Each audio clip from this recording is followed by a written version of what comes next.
Chris Watts' Mistress, What Netflix Didn't Tell You About Nicole Kessinger is what we're going to be watching today. Of course, I'll leave the original video link in the description, so please go over there, show a lot of love and support to the original content creator. I am just watching it. I do not own her video. I do not own any of that stuff. This is just me giving my honest thoughts of the videos I watch and presenting it to you guys. So if you guys like this type of content and want some more content like this, hit the like button, subscribe to the channel. Let's go ahead and dive into this. This entire case has been very much a rabbit hole. I've been really kind of wanting to dive more into the facts. A lot of you guys are saying to me a lot of things I'm not aware of. So I want to hopefully try to fill the void of that and just kind of answer more questions that I have. So again, if you like this type of content, give it a big old fat like. Let's go ahead and dive into this, and I'll give you guys my thoughts during and after the video. In the last week of September, Netflix released the documentary American Murder: The Family Next Door. Yeah, some people have been actually asking me to check that out, the whole American Murder: The Family Next Door on Netflix. I've thought about it. So maybe for members and patrons, I'll go ahead and watch this documentary. That's normally where I post these full uncut reactions. And because I already guarantee you, if I react to this, there's no way I'm going to be able to post it on YouTube without some sort of copyright strike or claim. It's about the murders of Shanann, Bella, and Cece Watts. It was well done, but it did make us wonder, why wasn't there more of Nicole Kessinger, Chris's mistress? I mean, why didn't that make the cut? And without that missing piece of the puzzle, like, is it even possible to understand what happened in that case? Let's get into it. Yeah, you kind of think that is a little bit weird that you would leave such a huge part of the story out of the story. And yeah, there's no doubt that Nicole Kessinger definitely needs to be more involved with the story. And I'm not sure how to say this in a way without sounding like an idiot. A lot of this Chris Watts and Shanann Watts conversation happens. Some people even try to avoid, even by the law side of things, try to avoid Nicole Kessinger. And that to me is a bit weird. Like, to them, it's like, well, the case is already solved, so there's no point. Okay, but do you not find it weird that there's a lot here that Nicole Kessinger has done herself, you know, deleting the messages, Google searching all of these questions and things like that, avoiding giving her cell phone to the police officer during that interrogation or that interview? There's a lot here that I would be insanely questioning if I was any sort of law enforcement. Very interesting to me. I'm Amy with True Crime Recaps. So who is Nicole Kessinger? Let's start with the basics. She's a geologist. She graduated from Colorado State University with a Bachelor of Science in 2013. She also has an Associate of Science degree with a focus on geological and earth sciences from the Community College of Aurora. According to her now deleted LinkedIn profile, as reported by Heavy.com, she's been in Colorado for most of her life. She's lived in Fort Collins, Littleton, Denver, and Aurora. Evansville, Wyoming seems to be the only place outside of Colorado with an address listed. She told Chris her ex-boyfriend was abusive, and when she got out of that relationship, she deleted all her social media, and she had her mail sent to her father's house. So, being on... Oh, so with her past relationship, she also deleted a lot of the information from her last relationship. Off the grid comes pretty naturally to her. Back when they first met at Anadarko, Chris Watts said things like, Nikki put him on a leash. As soon as their eyes met, he was hers. He sent her cards like this one for her birthday, full of song lyrics and pledges of undying love and maybe even a little foreshadowing saying that big things are in store. Today, he's found religion in prison. So when the letters from Christopher author Sherilyn Cadle asked him to describe Nikki, he told her to read a verse from Proverbs. The last part of it goes like this. Don't let your heart lead you to an evil woman like that. Don't go where she wants to lead you. She has brought down some of the most powerful men. She has left many dead bodies in her path. Her house is the place of death. The road to it leads straight to the grave. This shocked me just as much as I... Chris said that? Himself left that quote?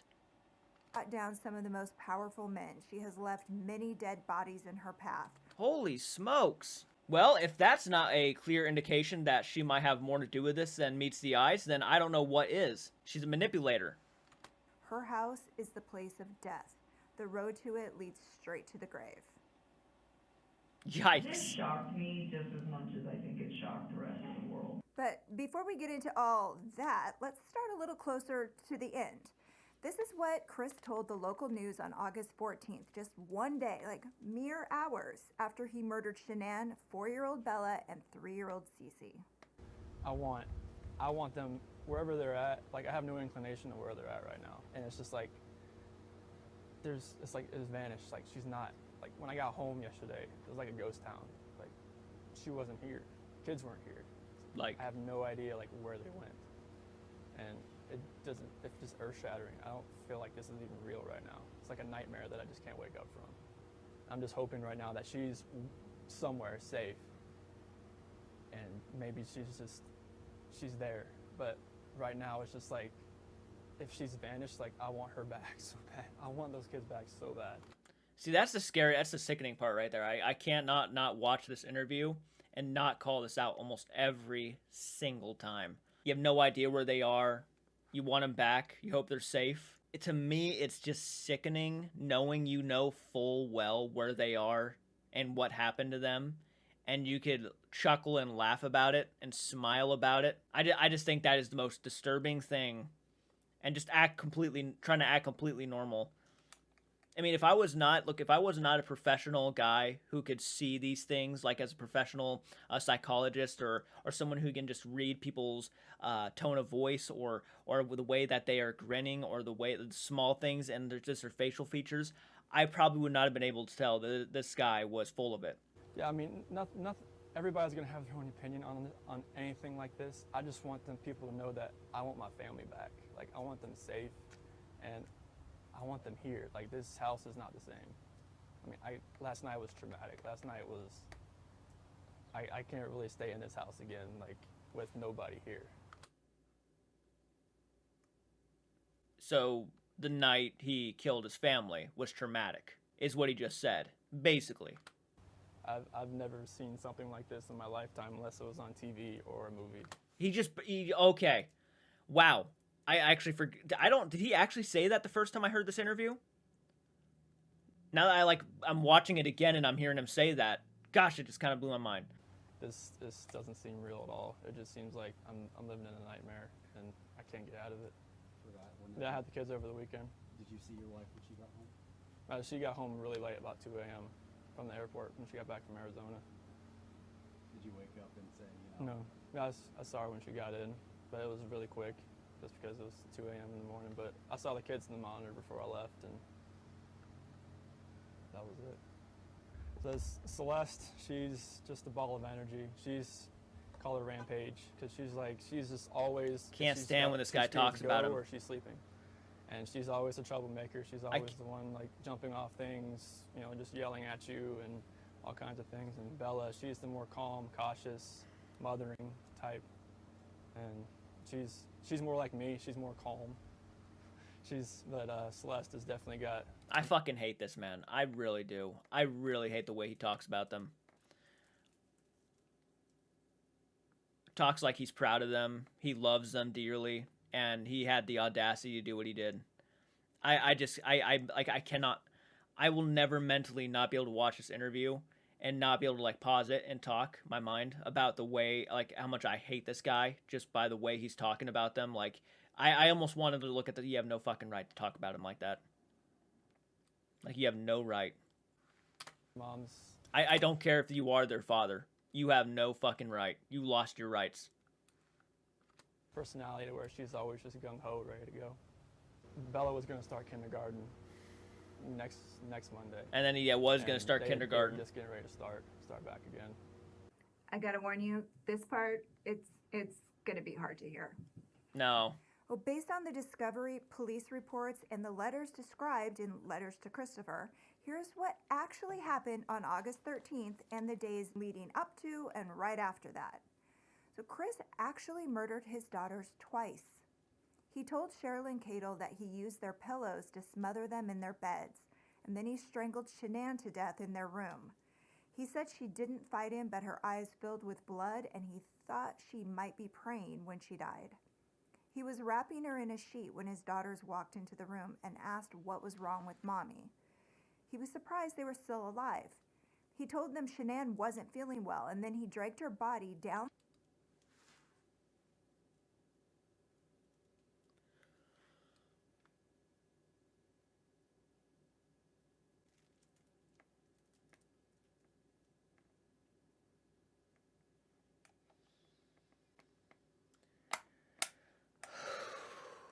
I don't even want to continue right now.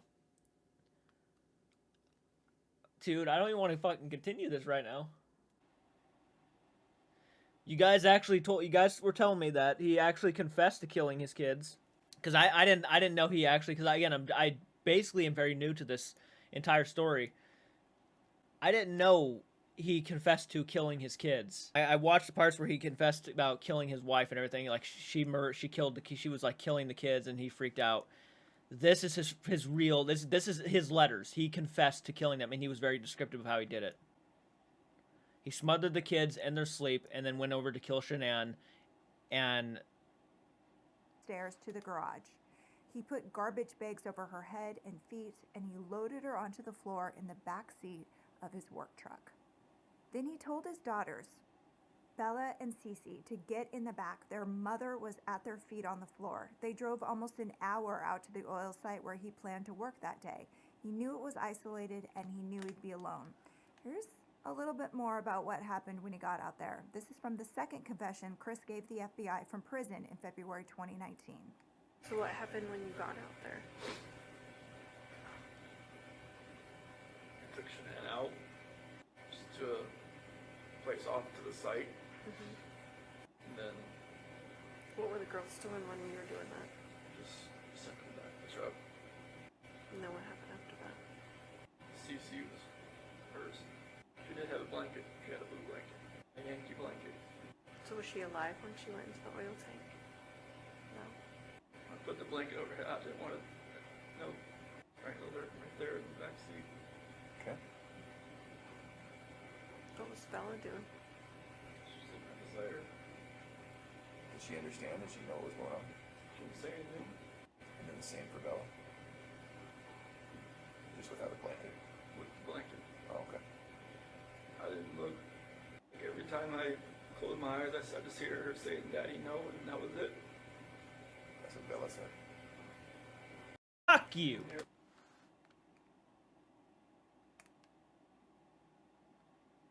I feel like I'm gonna throw up.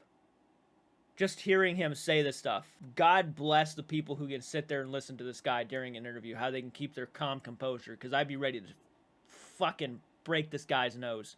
That's why I would never get this job, you know, I'd never have a job like that, because like I could not sit there and listen to some guy crying to me, feeling like he's begging for sympathy. This is not going to be an easy case to dive in. The idea, I cannot get that wrapped in my mind. I can't even speak.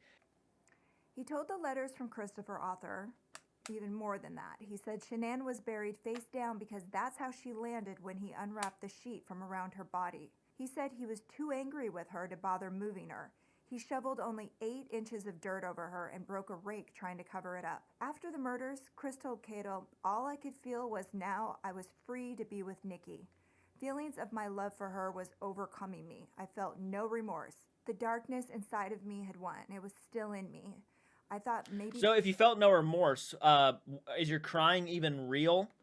Or are you just doing that so you can try to gain some people's sympathy? Like you want people to understand where you were coming from. What are you looking for here? Because you're not going to get it. You know what you're going to get from me? A giant spit to the face. Permanently, I felt evil swallowed up by this thing inside of me. I felt like I could kill anything and be justified for doing it.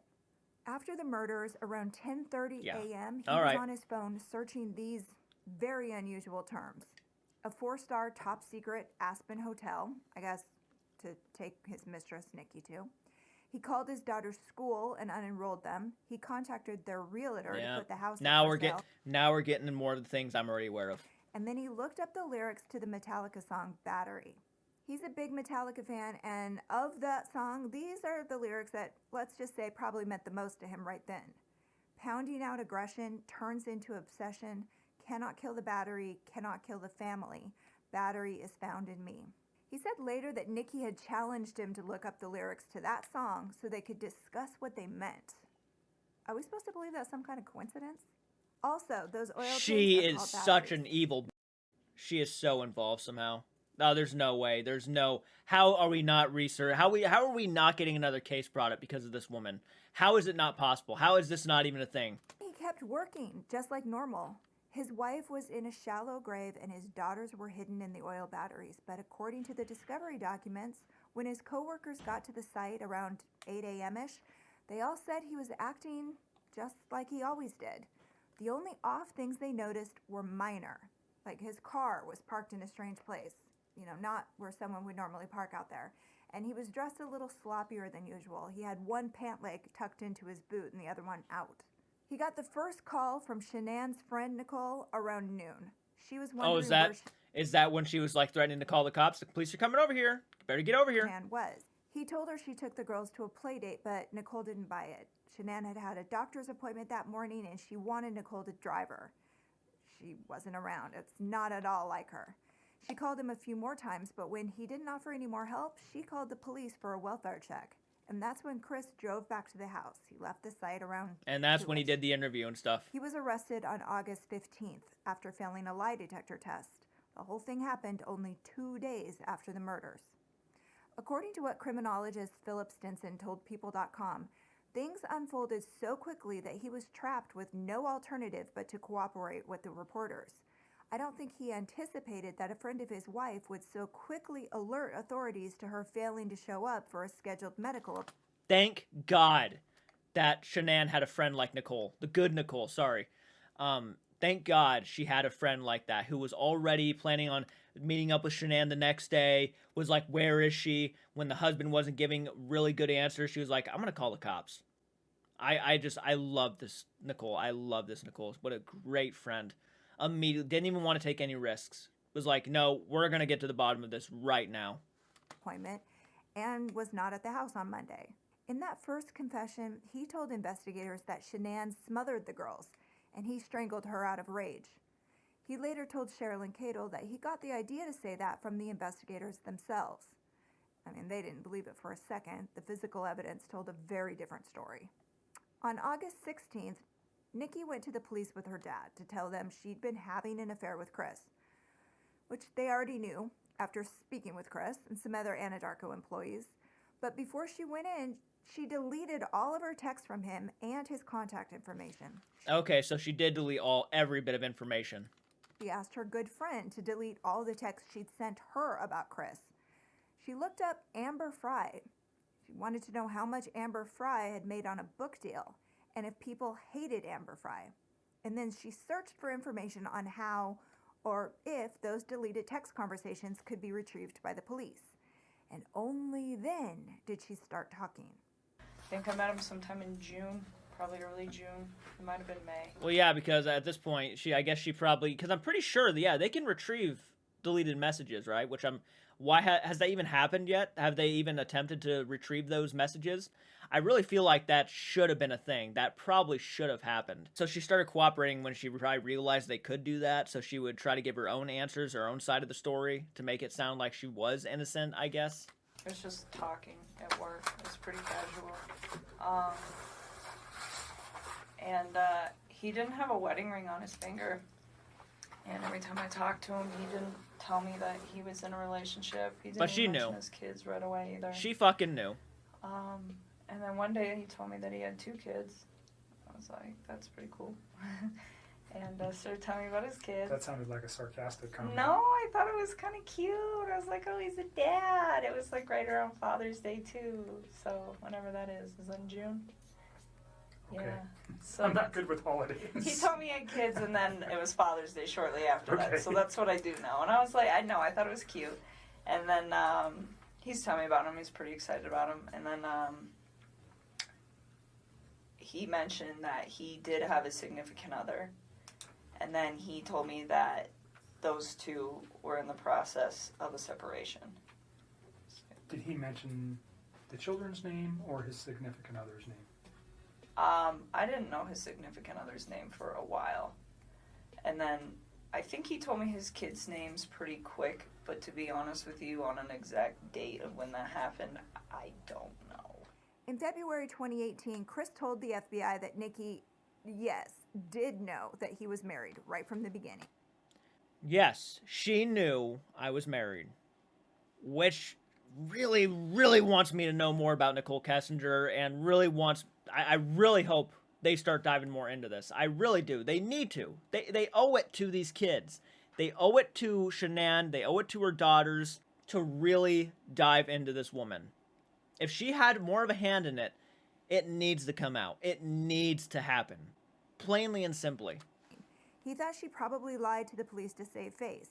But did you notice she also said she didn't know his significant other's name or that she was pregnant? She lied about a lot to save face. Yeah, didn't she look her up? And did you catch how she won't say Shanann's name? She keeps calling her significant other. She won't do it. And here's the very, very strange thing. In the discovery documents, a search of her phone and computer turned up some very suspect items. The most suspect and the most debated are these two searches for Chris and Shanann, one in August 2017 and one in January of 2018, a full year before Shanann was murdered. Very strange. Now, there are two schools of thought on this. The first is that it's a huge indicator that Nicole has something more to say on this subject, and the other is that this is a typo. A reporter from Crime Online tracked down the records supervisor at the Frederick Police Department, and they said, yes, it is a typo. But which one? Searching Chris's name in August of 2017 or searching Shanann's name in January of 2018, 8 months before Chris would murder her? To be fair, there are several typos in the discovery documents, like this one, when the date should read Monday, August 13th, but as you can see instead it says Monday, August 12th. So, but typo or not, this is the part that makes... I just don't think she's honest. I think she's evil. I think she had more to do with it than meets the eye. A little, I don't know, disturbing. When Crime Online asked if the district attorney's office planned to dig a little deeper into the fact that Nicole might have blatantly lied about how long she'd known Chris, even potentially pursuing him for up to a year before the murders, they said this: Chris Watt's guilty plea precluded any need to further probe the results of the forensic analysis of Nicole's phone. We did not get to the point in our investigation of attempting to independently verify that or not because Chris Watts pled guilty. Where that anomaly in the data comes from, I can't answer it for you. I don't know the answer to it.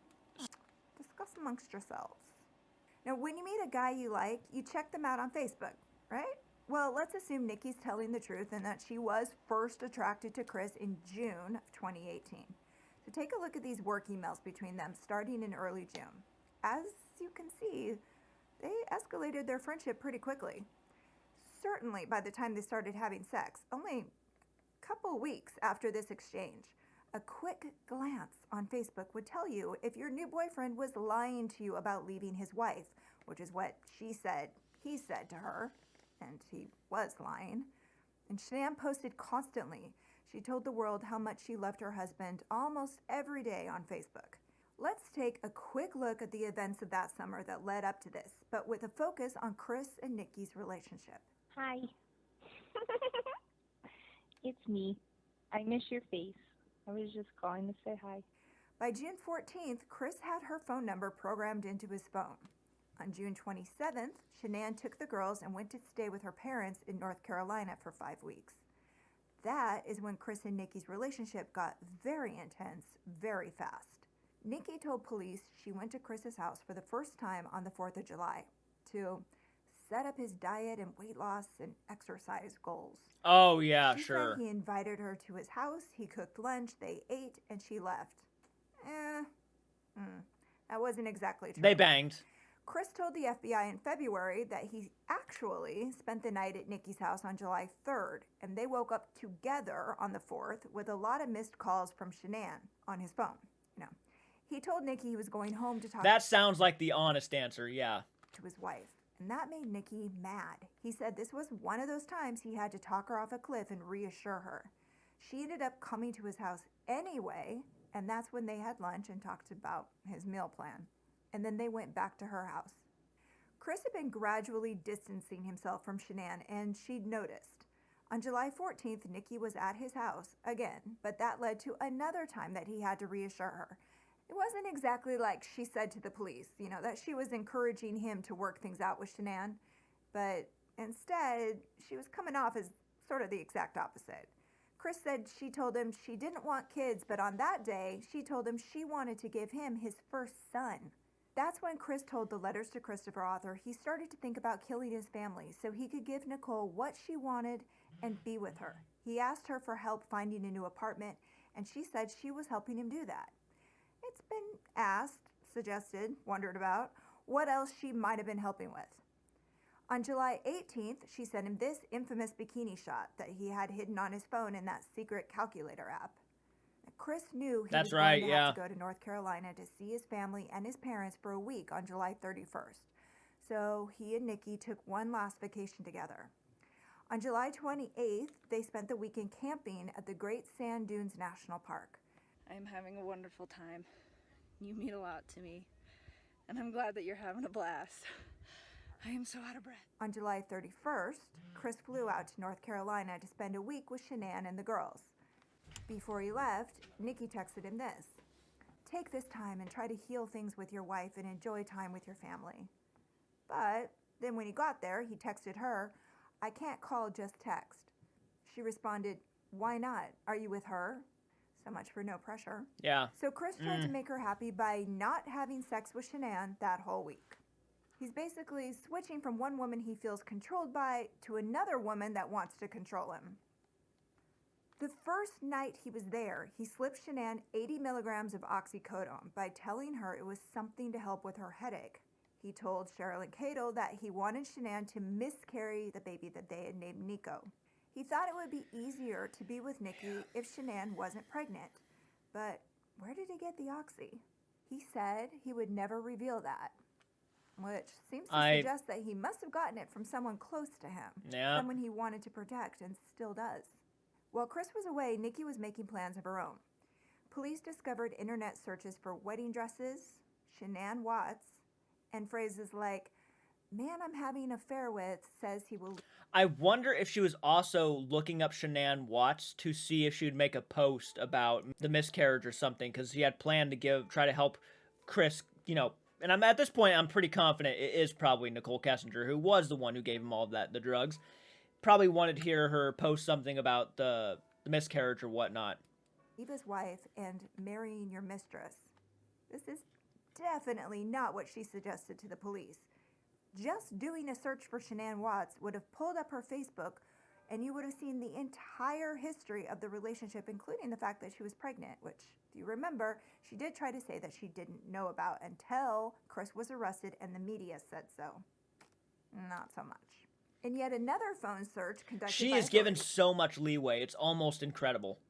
I'm completely just mind-struck right now. He's literally tripped over one coffee table after another, and for some reason, she's still able to maintain innocence. I almost can't believe it. Investigators found searches for sexual videos, positions, tons of searches for Shanann. Chris told Cheryl and Cato that when he got back into town, he went to see Nikki and she gave him a key to her place, something Nikki never told the FBI. That key was the final push. Oh, she was pretty confident then. According to letters from Christopher, he left Nikki's house with the key to her house in his pocket, and he met Shanann at her ultrasound appointment. But he could already feel himself completely uninterested in this child or in her. He was already starting to think about killing them. On August 8th, he deleted his Facebook account. He told Shanann he wanted to take a break from social media, but then in her police interview, Nikki let it slip that she had told Chris to shut it down. In fact, she was so adamant about it that when he told her he'd closed it, Nikki asked him if he'd actually scrubbed it by sending a specific request. She is more a manipulator than I actually pictured. I knew she was a manipulator, but he actually was following almost every instruction that was given to him. To Facebook. I do not know about that. Do you? Chris didn't either. So Nikki thinks he just deactivated it. Frankenstein and her monster. Chris told police he'd done it so Nicole's friends couldn't look him up and tell her that his wife was not acting like a woman who was leaving her husband. Clearly, at that time, he did not know that Nicole had done plenty of searches on her own. On August 9th, Shanann left for Arizona, and Chris was already thinking of exactly how to murder his family. He sent this picture to Shanann saying Bella had done this with the sheet, but later he admitted it was him, and he'd sent it to her to get her reaction. August 10th, Chris volunteered to check out a maintenance issue on the oil tanks known as Survey 319 on Monday morning, August 13th. At that time, his boss didn't think anything of it because Chris was a hard worker, but that site was so far away, no one really ever put their hand up to go there. Clearly, Chris is already formulating a plan. On August 11th, he hired a babysitter for the girls and he went to dinner with I Nikki. watched that. He told Shanann he was going to a Colorado Rockies game with a friend from work. But later that night, she got an alert on her phone that their joint account had been used at this Lazy Dog Bar and Grill for more than $60. Like a lot more than one person might spend on themselves there. For the first time, Shanann was seriously considering that Chris might have a mistress. Her friends say that wasn't something she really believed before that night. Chris always paid for dates with Anadarko gift cards, but that night, he just didn't seem to care. Even Nikki noticed, and she told the police about it, but she said to them that she thought it was further evidence that Shanann had insisted on moving forward with the divorce, despite Chris's best efforts to work things out. Well, she and Chris must have been celebrating because at 9:30 that morning, she spent 45 minutes Googling how to prepare for anal sex. On August 12th, Chris took the girls to a birthday party, and he texted with Nikki most of the day. Also on August 12th, Nikki was having this text conversation with her good friend. Just be warned, it's a little raunchy. Been kind of hanging out with a guy recently, keeping it a secret. Dude loves to eat pussy. Never met a man who does till now. I just let it happen. LOL. Where did you meet this man? Feel like every dude I meet has kids these days, and if they don't, they have commitment issues or some BS like Sean. What's the guy's name? Kids are cute. It's a package deal, though. The fact that he takes care of his kids is a good thing, I think. He's all about his kids. That's cool. How old are they? I just feel like I will always be... Really, it feels like she is completely just ignoring the questions her friend is asking. It's about me. in second place. Like he's been there, done that. Don't tell nobody. I haven't made my mind up on him yet. It's the best sex I've ever had. I'm hooked. Now that night, girls and tucked them in for the last time. He said it to himself as he walked away. He FaceTimed Nikki and they had phone sex and talked from almost 9 to 11 o'clock that night. On August 13th, 3 hours later, Shanann got home from her business trip. It's around 2 a.m. And there was Chris waiting to kill her. He told his pen pal that he didn't even think about getting a divorce. At that time, he thought killing all of them would mean the end to his money problems, the fights with his parents about her and the kids, the fights with Shanann, and he wouldn't have to worry about his kids or anyone else thinking he was a bad guy if he just left her for another woman. If she just disappeared, none of that would be an issue. Dude, look, divorces happen, okay? Some people get into marriages and it's not with the right person and they get a divorce. That doesn't mean you're a bad person. Cheating on your wife, murdering your wife and your kids, those make you a bad person. Getting a divorce doesn't make you a bad person. Evil acts like that make you a bad person. Gosh, this guy's mentality is fucking stupid. And he could build a new life with Nikki. On the morning of August 13th, in the Yeah, so he Netflix thought. documentary, the producers included one interesting comment from a neighbor. She said she saw a gray truck near the Watts house the morning of the murders, and she knew it wasn't Chris's. His work truck was big and brown, and Nikki drove a Toyota 4Runner truck. Not sure what color it was. Interestingly, the discovery documents note that Nikki's cell pinged in Frederick at 6:15 a.m. on August 13th. She lived in North Glen, which is about 20 minutes away, so what was she doing in Frederick?